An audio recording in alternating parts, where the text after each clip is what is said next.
It's all good. My title was Music Psychology slash The Grateful Dead. Um, Music psychology tries to understand certain sounds after someone's mood, physical sensations, and memories. It even hits on things such as music therapy, education, and performance. One question is what it takes to be musical. Is someone who can perceive songs or be able to create music. Have skills like being able to recognize patterns, melody sounds, and rhythms. With this, you might be asking, are some people more musical than others? I would say yes. Some people just have more of an ability or talent to do things like play music and or perceive music. Just some people can hear a certain rhythm faster than others or be able to comprehend a song faster than and emotionally listen. But we all could have a little music ability. Music is the universal language of mankind. The need for music is learned through things like the environment you grew up in and exposure to that song. Like for example, the genre of music that I listen to is mainly because my father and friends introduced to me to the artist and gained my interest. Like for example, the song "Just the Two of Us" by Will Smith reminded me of driving in the car listening to music with my dad, hitting on my episodic memories and oh, the mnemonic devices to help retrieve the memories. One of the songs we listened to during the class reminded me of being at my granny and grandpa's house on the porch. Music takes me back to that relaxing time and it helps me stay calm. The aspects that arises from biology, aka nature, is things such as circuits, such as aggregation circuit and other circuits. The auditory cortex and more help perceive things like our natural rhythm, pitch, memory, etc. And for culture, aka nurture, like people we grew up with on cultures such as our religion and our environment helps us grow musical. Yeah.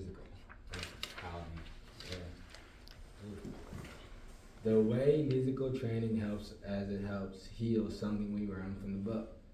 And for our discussion is music helps things like Elvis with his stutter and the movie that we were watching in the beginning of the year, Alive Inside, talking about the patients with Alzheimer's. Music could help them gain their memories back, help them and get a little life back by them dancing and listening to their old songs. And a more personal story, I was born with a disorder called apraxia that messes with my speech and my muscle memory. When I was learning how to shoot a basketball and throw a football, I would listen to music and it would help me learn how to do those motions more consistently. Another thing is the reason why most people like the music so much is the universal language of mankind. Music helps with so much such as things like it helps people stay calm and separate from reality. Another reason why music can help provide a brighter day for a person and is a way for people to express themselves. The reason why certain bands and musicians become popular is because of both environments and the music. The reason why say this is music is the main draw that brings people in and helps them find enjoyment. But the environment and cultures are what keep them from coming. The thing that help is the exposure and the timing of the song. Another thing is you have groups like the Grateful Dead, that environments and the people lead to enjoy the show. The reason why different people listen to different types of different music is because people usually relates to music they listen to. So yes, there is personality can draw that to a certain style. And another reason why I say this is because majority of our personalities derive from where we came from and our culture. The Grateful Dead is a rock band that was formed in California. The Grateful Dead was a band that thrived off their fans, the Deadheads, a loyal group who would travel alongside the band during all their concerts.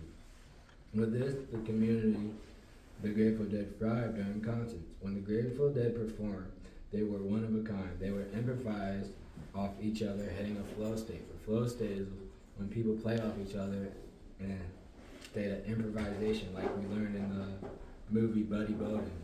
They talked about it like it was a conversation. It's a living thing breathing together, which has clearly affected people for a long time because the Grateful Dead is still active today. The way that the Grateful Dead was able to lead in ticket sales and concert goers of all time is because they didn't care about money or going number one on the radios. All they cared about was the music and their fans. Another reason why the Grateful Dead had a lot of concert goers was because their performances were one of a kind every time, different from forms everyone else and environments the Deadheads created. As I mentioned before, every concert was improvised and unpredictable, so they would never play the same show and they would flow off each other. The audience and had crazy things like the wall of sound, so it was never the same show. Also, the Grateful Dead has a loyal fan base called the Deadheads, who would travel with them for the whole concert. Like before the concert, the Deadheads had something that is kind of like a tailgate before a football game, where they would have things like a drum circle or sell stuff so they could afford the next show.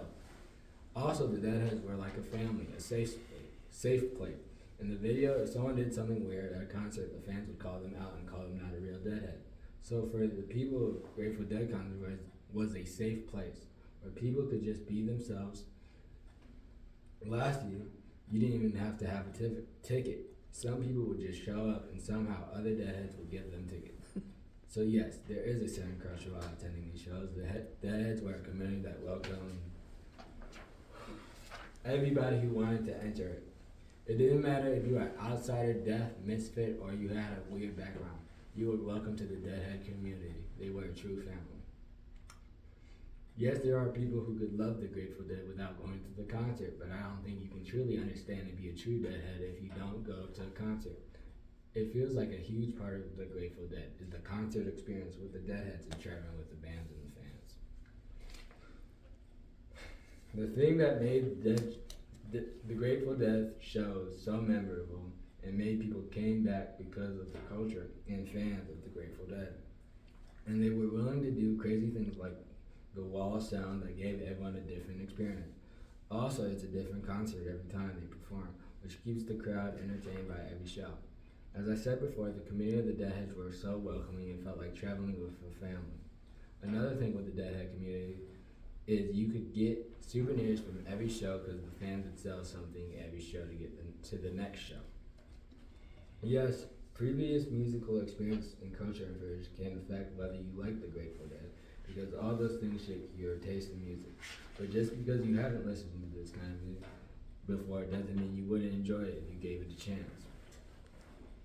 The Nurture Science brand of people listening to the music to the Grateful Dead was studied in a video that we watched in the classroom, where everything in the brain lit up, showing us how the whole brain activates when you listen to the Grateful Dead. This shows that the Grateful Dead are influenced by neuroscience by creating music that makes people think. With their improvisation skills, it leads to the brain working in many different ways. Another thing, the music hits people emotions. All these things interact with the human mind and neuroscience. Some examples of how individuals of the Grateful Dead community for psychological and emotional support. It gives them kind of a reason, something to do. Like for example, a lady in the video that we watched was lost until one of her friends invited her to a road trip to go see the Grateful Dead because she had a problem. With this, that lady found a new community and a new hobby. Another thing is the Deadhead community just helps people mentally by accepting everyone into their family and treating everyone equally, including deaf people with their Grateful Deaf. In the text of I heard there was a secret chord that has a lot of evidence on why people became Deadheads. According to Levitin's book, our musical memories begin before birth and evolve as we grow. The brain that hears that favorite today is different from the brain that heard his last month. This today, 58 and 59.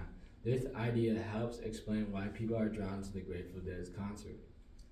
They create fresh emotional experience each time.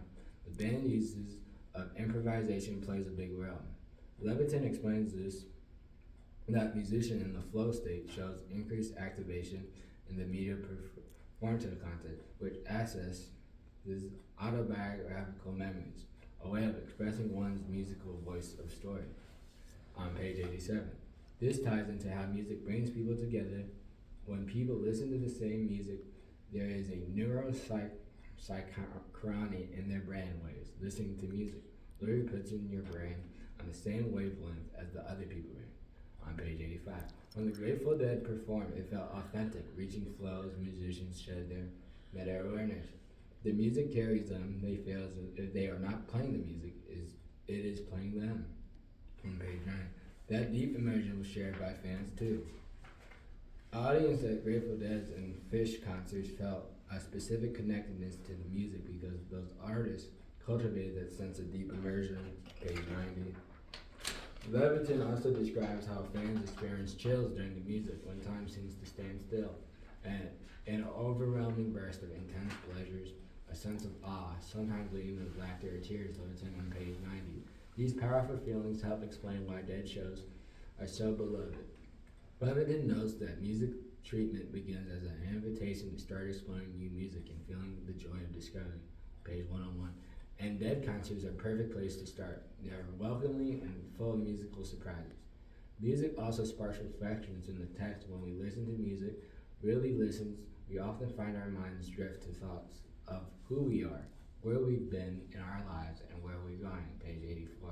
The Grateful Dead music creates that space for thinking and feeling, plus the very act of describing is healthy, releasing dopamines and indigenous opioids and boosting their music. Their music doesn't just make people dance, it makes them feel good.